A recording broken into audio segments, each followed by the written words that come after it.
Hello everyone. आज हम continue कर रहे हैं अपना फाइनल अकाउंट। ठीक है, फाइनल अकाउंट में आज हम देखने वाले हैं एडजस्टमेंट। पहले के लेक्चर में हमने देखा है ट्रायल बैलेंस में आइटम की कैसे पोस्टिंग करते हैं, कैसे रिकॉग्नाइज करते हैं कि कौन सा आइटम कहाँ पे जाएगा। ये सब हमने डिटेल में फर्स्ट लेक्चर में देख लिया। अगर किसी ने वो लेक्चर नहीं देखा है तो पहले वो देख लीजिए, फिर यहाँ पे आ जाइए। आज हम स्टार्ट करते हैं एडजस्टमेंट से। अभी आपके टेक्स्ट बुक में एडजस्टमेंट जो दी है वो वन बाय वन हम देखेंगे। अभी एडजस्टमेंट का जो है, ट्रायल बैलेंस का हमने देखा कि ट्रायल बैलेंस के हमेशा एक ही इफेक्ट आता है। ट्रायल बैलेंस में जो आइटम रहते हैं उसके हमेशा एक इफेक्ट आता है, लेकिन एडजस्टमेंट में जो भी है एडजस्टमेंट है उसके दो दो इफेक्ट आ जाते हैं। तो वन बाय वन हम देखते जाएंगे। अभी यहाँ पे देखिए,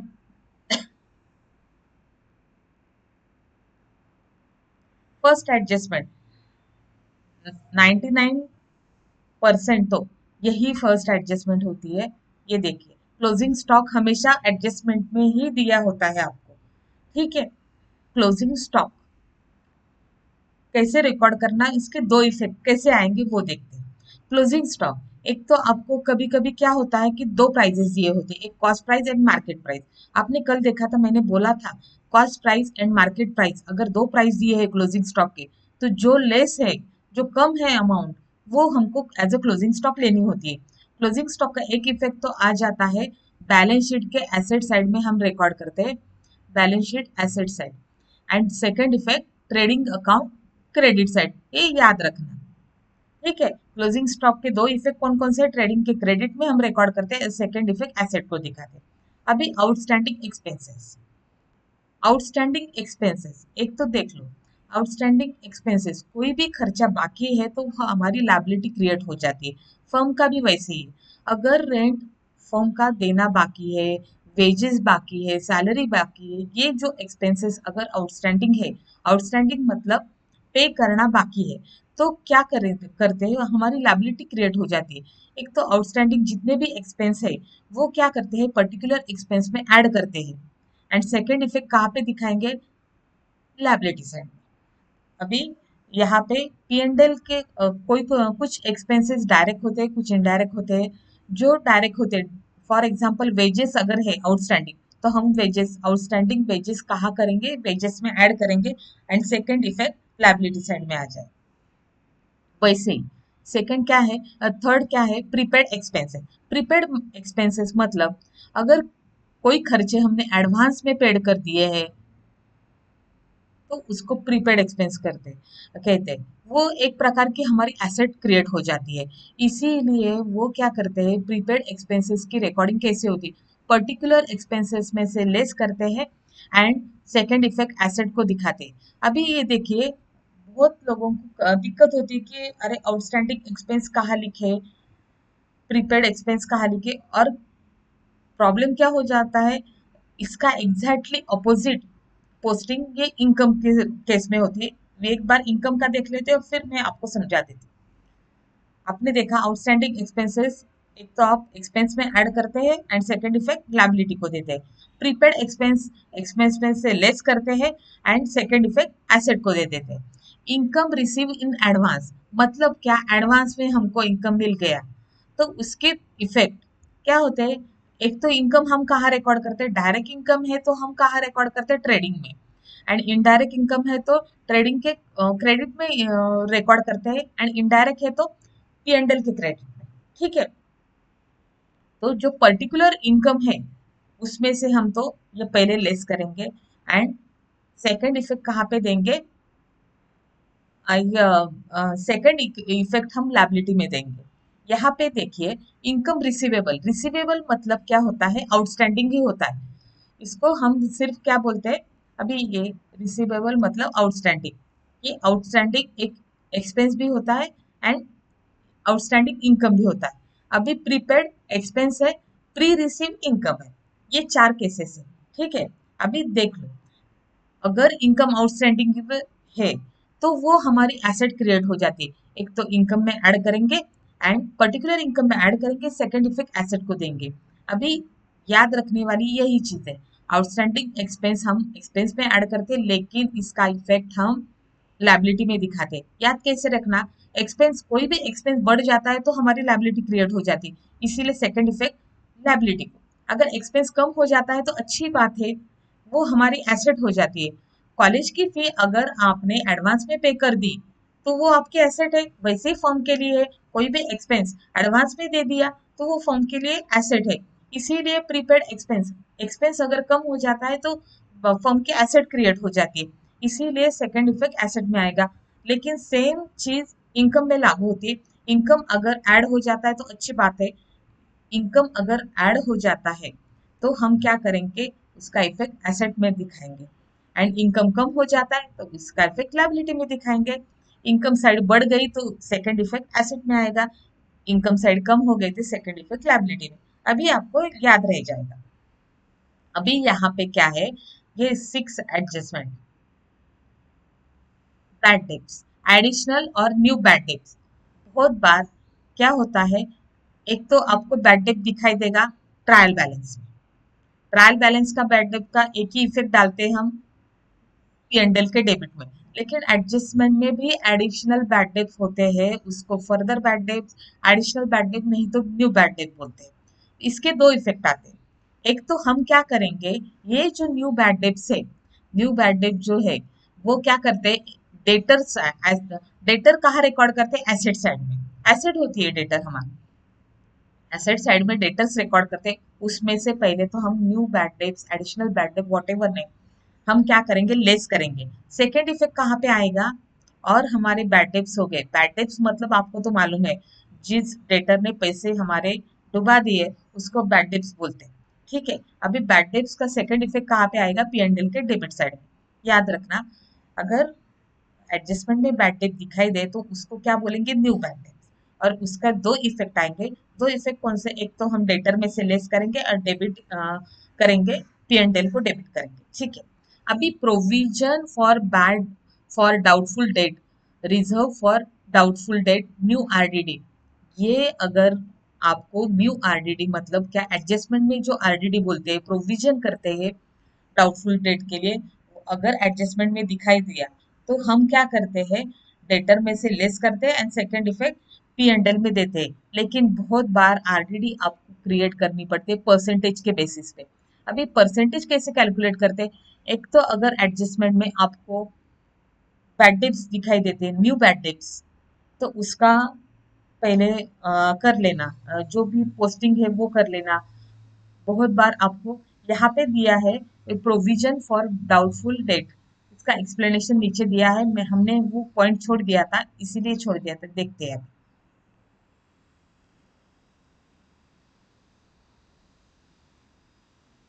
यहाँ पे देखिए, 7th, adjustment for bad and provision for bad and doubtful debt should be effected after other adjustment for debtors given effect to. Such adjustments can be recorded, unrecorded sales, drawing included in debtors and drawing treated as a sales. अभी ये जो item है unrecorded sales, drawing included in debtors, बहुत बार क्या होता है, जो ड्राइंग होते हैं, ड्राइंग मतलब आपको मालूम है पार्टनर्स फर्म में से कुछ ड्राइंग्स घर पे ले जाते हैं, मतलब कुछ गुड्स घर पे लेके जाते हैं तो उसको ड्राइंग बोलते हैं, पर्सनल यूज के लिए लेके जाते हैं उसको ड्राइंग बोलते हैं। वो कभी कभी डेटर्स में इंक्लूड होते हैं। ड्राइंग कभी कभी ये पार्टनर्स लेके जाते हैं गुड्स घर पे, लेकिन वो as a treated as a sales कर देते हैं, तो हमको वो सेल्स हटाना पड़ेगा, मतलब डेटर्स की अमाउंट भी हटानी पड़ेगी। Sales and debtors interrelated है। अभी सेल्स कम हो गया मतलब डेटर्स भी कम हो जाएंगे। और ये जो है, ये जो एडजस्टमेंट है वो पहले कर लेनी, फिर बाद में हम कौन से एडजस्टमेंट करेंगे, बैड डेट्स की, bad debt, new bad debts की, वो माइनस करेंगे। न्यू बैड डेट्स होने के बाद जो अमाउंट रह जाता है उसके बेसिस पे हम न्यू आरडीडी के परसेंटेज निकालने होते हैं हमको। अभी न्यू आरडीडी जब निकलेगा, परसेंटेज किस बेसिस पे, पहले तो सब एडजस्टमेंट कर लेने के, अनरिकॉर्डेड सेल्स वॉट एवर जो है, ड्राइंग में इंक्लूड है सेल, सॉरी, ड्राइंग्स इंक्लूड है सेल्स में, नहीं तो डेटर में इंक्लूड है, वो सब लेस कर देना। फिर बाद में हम क्या लेस करेंगे, न्यू बैड डेट्स, उसके बाद में जो अमाउंट बचेगा उसके ऊपर आरडीडी क्रिएट होती है। अभी जो आरडीडी क्रिएट होगी वो परसेंटेज निकलेंगे, वो लेस करेंगे हम डेटर में से। उसका सेकेंड इफेक्ट कहाँ पे आएगा? पी एंड एल के डेबिट में। अभी यहाँ पे और एक एडजस्टमेंट डेटर पे होती है, reserve for discount on debtors. अभी जो भी बच जाते हैं डेटर, आरडीडी माइनस करने के बाद बैड डेट्स, अनरिकॉर्डेड सेल्स, फिर आरडीडी माइनस करने के बाद जो भी डेटर्स बचते हैं उन उसके ऊपर, मतलब जो डेटर्स बचेंगे वो क्या है, गुड्स डेटर रहते हैं, उनके ऊपर क्या करते हैं, डिस्काउंट की प्रोविजन बनाते हैं। वो भी डिस्काउंट की प्रोविजन बनाई तो वो भी लेस हम करते हैं डेटर में से, सेकेंड इफेक्ट पीएनडीएल के डेबिट में। अभी देखिए डेटर में लेस हो जाते हैं, मतलब हमको पैसा आने जो भी पैसे आने वाले उसमें से लेस हो जाते हैं, इसीलिए उसका सेकेंड इफेक्ट हम कहाँ दिखाते हैं? पीएनडीएल के डेबिट में। ठीक है, हमारे एक्सपेंस बढ़ जा मतलब पैसे कम आ जाते हैं हमको, डेटर्स कम हो गए तो सेकेंड इफेक्ट हम पीएनडीएल के डेबिट में दिखाएंगे। ठीक है, अभी आ जाते हैं फिर ऊपर। अभी आपको डेटर्स के एडजस्टमेंट समझ में आ गए।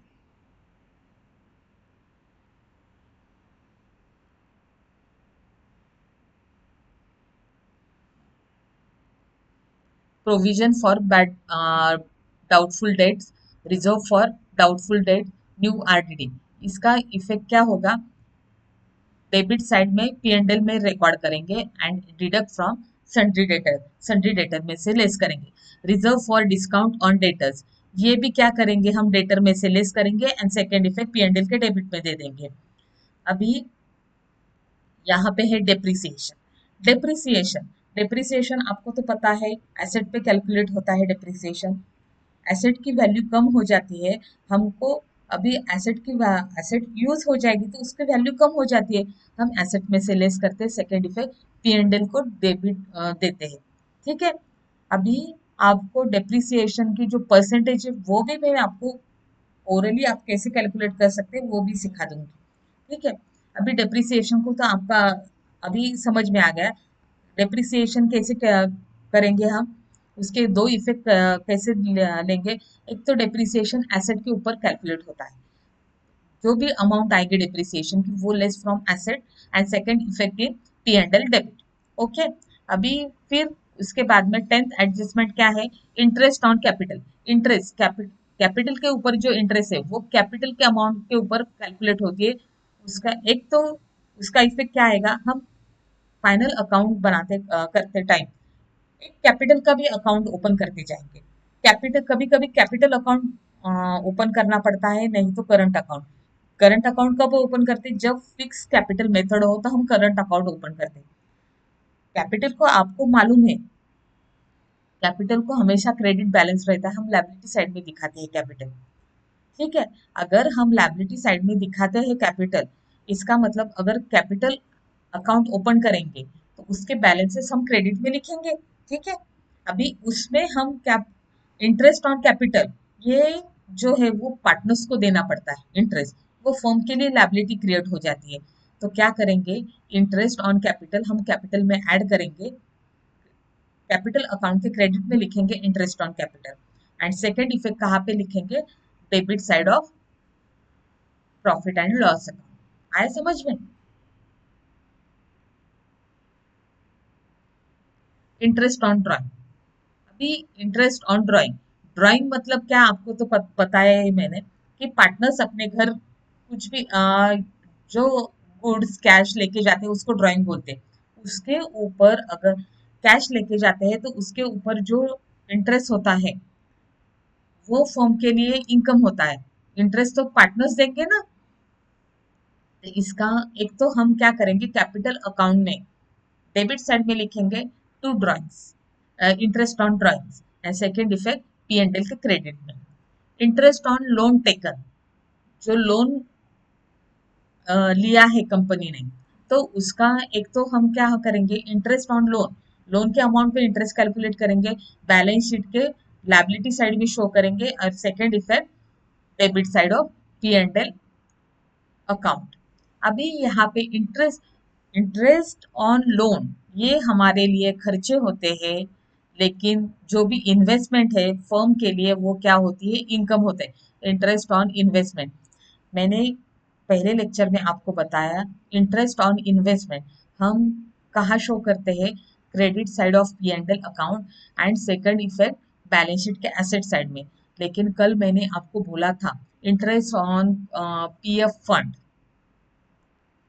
ठीक है, PF provident fund investment, interest on provident fund investment. तो उसका हमने क्या किया था, प्रोविडेंट फंड लायबिलिटी साइड में प्रोविडेंट फंड जो होता है उसमें इंटरेस्ट ऐड किया था, हमने पी एंड एल में रिकॉर्ड नहीं किया था, ये याद रखो। क्योंकि क्या है, वो कंपनी के लिए इनकम नहीं रहता, इतना याद होना चाहिए आपको, ठीक है। इंटरेस्ट ऑन इन्वेस्टमेंट वो जो है, हमने अगर ट्रायल बैलेंस में interest on investment PF PF का इन्वेस्टमेंट के ऊपर जो अगर इंटरेस्ट है तो वो हमने लायबिलिटी साइड में दिखाया था, ठीक है। अभी जो है, अभी मैं ज्यादा नहीं समझाऊंगी, वो प्रॉब्लम करते करते हमको समझ में आ जाएगा। इंश्योर्ड गुड अगर डिस्ट्रॉय हो जाते हैं, इंश्योरेंस लिया है इसके ऊपर, अगर वो डिस्ट्रॉय हो जाते हैं, उसका एक्सीडेंट की वजह से डिस्ट्रॉय हो जाते हैं, तो उसका एक तो हमको क्या करना पड़ेगा, वैसे तो 3 ट्रीटमेंट आएगी, लेकिन वो कैसे आएगी एक देखते हैं। ट्रेडिंग के क्रेडिट में हम पूरी अमाउंट जो डिस्ट्रॉय जो भी गुड्स हुए हैं वो हम ट्रेडिंग के क्रेडिट में रिकॉर्ड करेंगे। ऐसा क्यों करते हैं, अभी जो गुड्स डिस्ट्रॉय हुए हैं उन उसके लिए रॉ मटेरियल वगैरह हमने परचेस किया था, ठीक है, परचेस किया था उसमें से ही डिस्ट्रॉय हुए हैं ना। तो हम एक तो क्या करेंगे, लेस फ्रॉम परचेसर। अभी बहुत ऐसा भी किया तो चलता है कि परचेसेस में लेस की वो अमाउंट, लेकिन उससे अच्छा बेहतर क्या होता है, हम क्रेडिट साइड में रिकॉर्ड करते हैं, उसका इम्पैक्ट सेम ही आता है। ट्रेडिंग के क्रेडिट में हम क्या करते हैं, जो भी गुड्स डिस्ट्रॉय हुए उसका पूरा इम्पैक्ट हम दे देते हैं ट्रेडिंग के क्रेडिट में। सेकंड इफेक्ट के लिए हम बाइफर्फिकेशन करते हैं। अगर सपोज आपके कंपनी फर्म के गुड्स 50,000 के डिस्ट्रॉय हो गए, उसमें से हमको इंश्योरेंस, अगर वो गुड्स इंश्योर है तो 40,000 का अगर क्लेम मिल जाता है, 40,000 क्लेम मिल जाता है, तो बचे कितने हैं, 10,000। ये देखिए, अभी ये पूरे 50,000 के अगर लॉस्ट हो गए गुड्स, खराब हो गए, डिस्ट्रॉय हो गए, तो हम 50,000 की एंट्री कहाँ करेंगे, ट्रेडिंग के क्रेडिट में।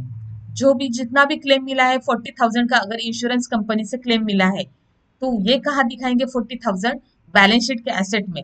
लेकिन ये 10,000 का कुछ नहीं मिला, ये कंपनी के लिए फर्म के लिए लॉस है, वो कहाँ रिकॉर्ड करेंगे, हम पी एंड एल के डेबिट में। आ गया है समझ में, ये 3 बार 3 इफेक्ट आ जाते हैं, लेकिन क्या है, सिर्फ इंश्योर गुड्स के लिए।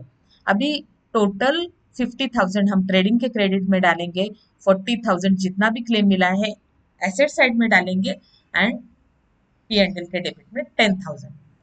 अभी एडजस्टमेंट के दो दो इफेक्ट देते हैं, उसके वजह से क्या हो जाता है कि हमारा बैलेंस शीट टैली बाद में हो जाता है। अगर ये जो है, इसका तो आपको समझ में आ गया है। नेक्स्ट देखते हैं, अभी ये क्लियर कर लेती हूँ मैं।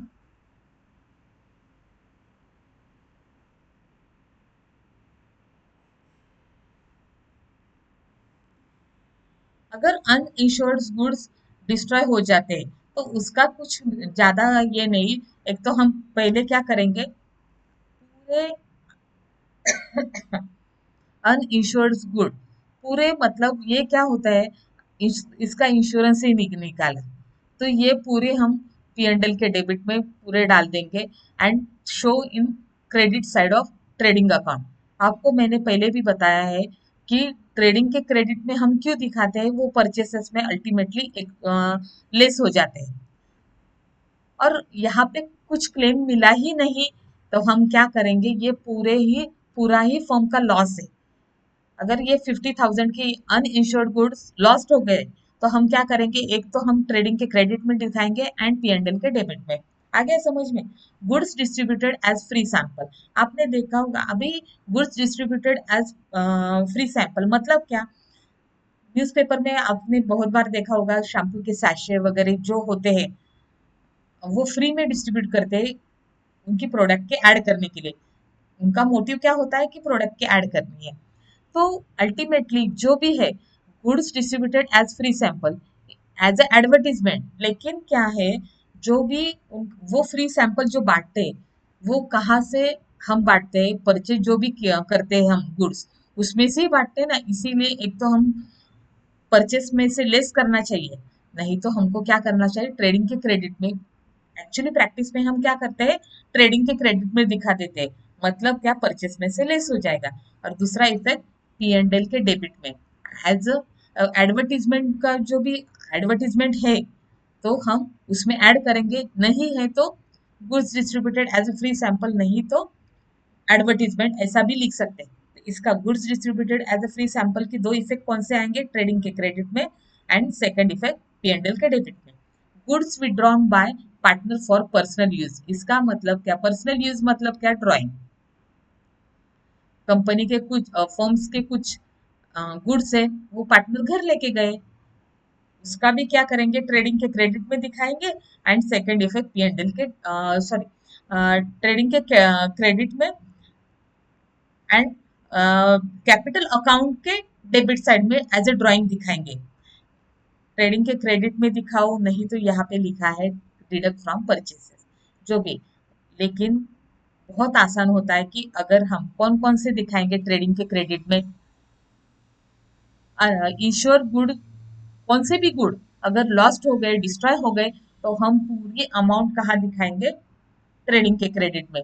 गुड स्टोलन हो गए, वो भी ट्रेडिंग के क्रेडिट में।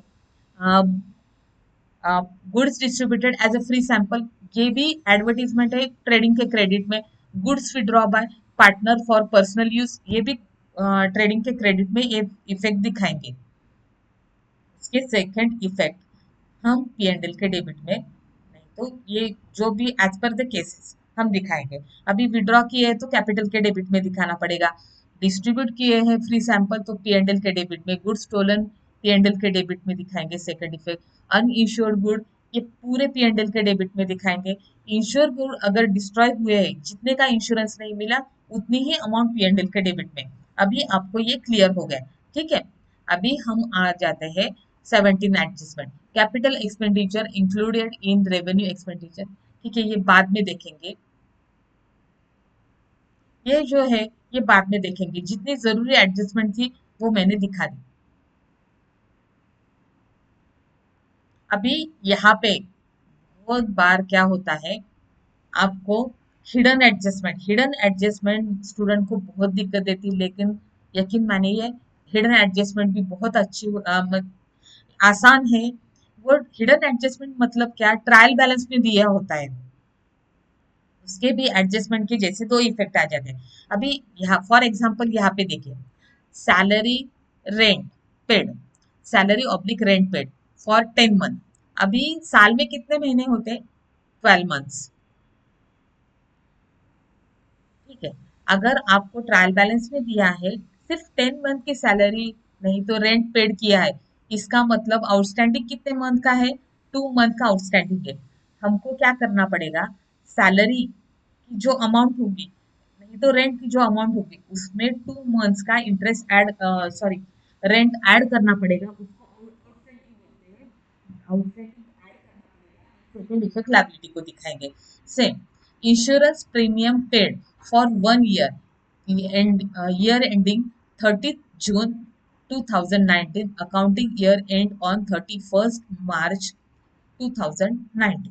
अभी यहाँ पे क्या बोला है, insurance premium, insurance premium firm paid करती है कितने ईयर के लिए, 1 year के लिए। एक्चुअली हम 1 year का ही रिकॉर्ड देखते हैं, लेकिन आपको ये कंफ्यूज करने के लिए उन्होंने क्या बोला है, 1 year, लेकिन उनका 1 year कहाँ एंड होता है, फॉर्म का इंश्योरेंस प्रीमियम का 1 year कहाँ एंड होता है, 30th जून को।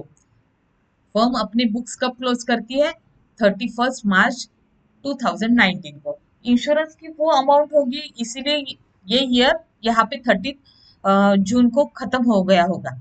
फर्म ने इसीलिए क्या किया, प्रीमियम पेड किया है 1 year के लिए, लेकिन उनका कहाँ पे 30 जून को खत्म हो रहा है, और फर्म का अकाउंटिंग ईयर कहाँ पे, 31st मार्च। मार्च के आगे अप्रैल मई जून, ये 3 महीने का जो प्रीमियम है कंपनी ने एडवांस में पेड कर दिया, तो हम क्या ट्रीटमेंट करेंगे, 3 3 मंथ का इंश्योरेंस प्रीमियम निकालेंगे और वो less from insurance premium and second effect asset side में शो करेंगे।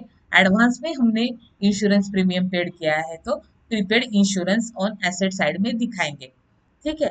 एडवर्टीजमेंट एक्सपेंसेस, अभी कभी कभी कंपनी क्या करती है कि ज्यादा साल का कॉन्ट्रैक्ट होता है, उसका पूरा एडवर्टीजमेंट एक्सपेंस, यहाँ पे देखिए 4 इयर्स का एडवर्टीजमेंट एक्सपेंसेस पेड किए हैं। अभी कभी भी अकाउंटिंग हम करते हैं तो पी एंड एल में सिर्फ करंट ईयर का ही दिखाते हैं, मतलब एडिशनल कितने ईयर के पेड किए हैं, 3 ईयर के। करने कितने चाहिए थे, 1 ईयर का ही पेड करना चाहिए था, एडिशनल 3 ईयर के किए हैं। तो ये same like pre paid advertisement expenses, हम क्या करेंगे, एडवर्टीजमेंट एक्सपेंसेस से माइनस करेंगे and second effect asset side में दिखाएंगे। Rent receive for 11th month, जो रेंट हुआ है रिसीव, रेंट रिसीव मतलब ये इनकम है, कितने महीने क्या रिसीव हुआ है, 11th मंथ का, मतलब आउटस्टैंडिंग कितने मंथ का बाकी है, 1 मंथ का। अगर इनकम आउटस्टैंडिंग है तो फर्म के लिए वो एसेट हो जाती है। 1 मंथ का इंटरेस्ट हम एक तो एसेट साइड में दिखाएंगे and second rent receive rent में ऐड करेंगे, वो जो पीएनडीएल के क्रेडिट पे हम दिखाते हैं उसमें ऐड करेंगे। ओके। अभी यहाँ पे 10% लोन, ये आपको दिखाई देगा 10% लोन। अभी अगर आपको जो बोरोड ऑन 1 जनवरी 2018, ये लोन कब लिया है, 1 जनवरी को लिया है। ईयर खत्म कब हो रहा है, 31 मार्च का। आपको अगर ट्रायल बैलेंस में परसेंटेज दिखाई दिए तो आपको पता चलना चाहिए, इसको ही हिडन एडजस्टमेंट बोलते हैं। और हिडन एडजस्टमेंट मतलब 10% वगैरह ये जो है इंटरेस्ट की अमाउंट होती है। लोन हम तो लाइबिलिटी साइड में दिखाएंगे, उसमें 10% है। लाइबिलिटी अगर बढ़ जाती है तो हमारे लिए एक्सपेंस होता है। एक तो हम क्या करेंगे, लोन 10% की जो भी लोन की अमाउंट दिए है उसके ऊपर 10% इंटरेस्ट कैलकुलेट करेंगे। लेकिन याद रखिए, लोन अगर जनवरी में लिया है मतलब जनवरी फरवरी मार्च, 3 मंथ के लिए करंट ईयर में लोन हमने यूज किया है, उसके ऊपर इंटरेस्ट भी 3 मंथ्स का ही लेंगे। वो कैलकुलेट कैसे करेंगे, एक तो हम अमाउंट का 10% निकालेंगे, वो पूरे साल का इंटरेस्ट हो जाएगा। लेकिन फिर उसके बाद में कितने मंथ का हमको निकालना है इंटरेस्ट, 3 मंथ का। लेकिन हम डिवाइड किससे करेंगे, 12 मंथ का। जो भी अमाउंट आएगा 10% उसको डिवाइड बाय 12 करेंगे, मतलब हमको 1 मंथ का इंटरेस्ट आ जाएगा। और इंटू 3 करेंगे तो हमको 3 मंथ का इंटरेस्ट मिल जाएगा। वो पर्टिकुलर इंटरेस्ट हम लाइबिलिटी लोन में ऐड करेंगे, नहीं तो सेपरेटली दिखाई देंगे लाइबिलिटी साइड में and second effect P and L के डेबिट में। ठीक है। अभी 16% इन्वेस्टमेंट, सेम चीज है यहाँ पे भी। इन्वेस्टमेंट हम एसेट में दिखाते हैं, उसके ऊपर फर्म को 16% इंटरेस्ट मिलता है। लेकिन इन्वेस्टमेंट कब परचेज की है, 1 जनवरी को। यहाँ पे भी हमको 16% निकालना पड़ेगा इन्वेस्टमेंट का, लेकिन फॉर 3 मंथ्स। 3 मंथ का निकालने के लिए हम सेम करेंगे, 12 मंथ से डिवाइड करेंगे एंड इंटू 3 करेंगे। जो भी इंटरेस्ट आएगा वो तो एसेट साइड में दिखाएंगे एक इफेक्ट एंड सेकंड इफेक्ट हम पी एंड एल के क्रेडिट में। इन्वेस्टमेंट पे जो इंटरेस्ट मिलता है वो फर्म के लिए इनकम होता है, इसीलिए पी एंड एल के क्रेडिट में दिखाएंगे। यहाँ पे दिखाओ, show amount of interest receivable on investment for 3 months on credit side of P and L. 10% government bond, ये भी हम कहाँ पे शो करेंगे, गवर्नमेंट बॉन्ड तो हम रिकॉर्ड करेंगे एसेट साइड में, इसके ऊपर 10% इंटरेस्ट निकालेंगे। ये इंटरेस्ट एक तो एसेट साइड में एक इफेक्ट आएगा, सेपरेटली दिखाएंगे and second effect P and L के क्रेडिट में। अभी आपको मैंने हिडन एडजस्टमेंट भी बता दी, अपनी रेगुलर एडजस्टमेंट भी बता दी। अभी मैं दिखाती हूँ आपको कि परसेंटेज कैसे कैलकुलेट करते, उसके ऊपर नेक्स्ट लेक्चर में हम देखेंगे, प्रॉब्लम सॉल्व करेंगे हम। लेकिन आपको बेसिक आपका बेस क्लियर करवा देती हूँ अभी। अभी बहुत बार परसेंटेज कैलकुलेट करने का बहुत आसान तरीका है। आपको परसेंटेज आपने देखा, हिडन एडजस्टमेंट में भी परसेंटेज कैलकुलेट करने पड़ते हैं, डेप्रिसिएशन के टाइम परसेंटेज कैलकुलेट करने पड़ते हैं, आरडीडी के टाइम। तो ये परसेंटेज का बहुत आसान तरीका आपको दिखा देती हूँ। सपोज 1 लाख रुपीज है अमाउंट, इसका आपको अगर 1 लाख के अगर आपको 10% निकालने हैं, तो हम क्या करेंगे, 10% निकालने हैं तो सिर्फ एक जीरो हटा दिया तो कितनी अमाउंट हो जाती है, 10,000। ये 1 लाख के 10% हो गए। अगर आपको 5% निकालने हैं, 5% मतलब 10 के हाफ, 10% के हाफ मतलब क्या, 5%। अगर आपको 5% निकालने हैं तो 10% कितने निकले हमने, 10,000, उसके हाफ क्या आ जाएंगे, 5,000।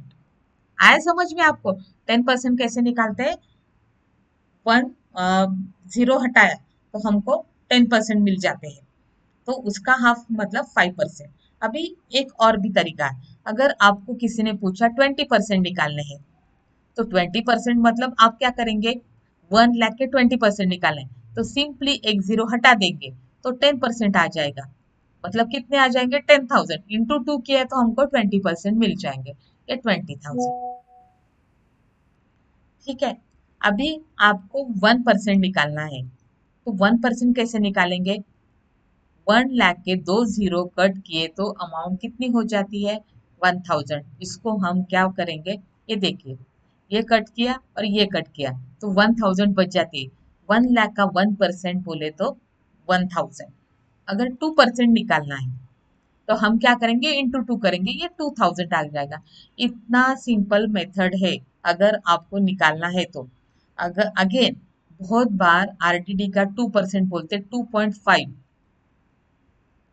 निकालना है तो हम क्या करेंगे, 10% निकाला तो एक जीरो हटा देंगे और फिर उसके बाद में उसका हाफ किया तो 5% मिलेगा, और 5% का हाफ किया तो हमको 2.5% मिलेगा। और ये भी एक तरीका है। और दूसरा तरीका क्या है, हम एक तो 1% निकाल ले और इंटू 2.5 करें, जो भी आपको अच्छा लगता है।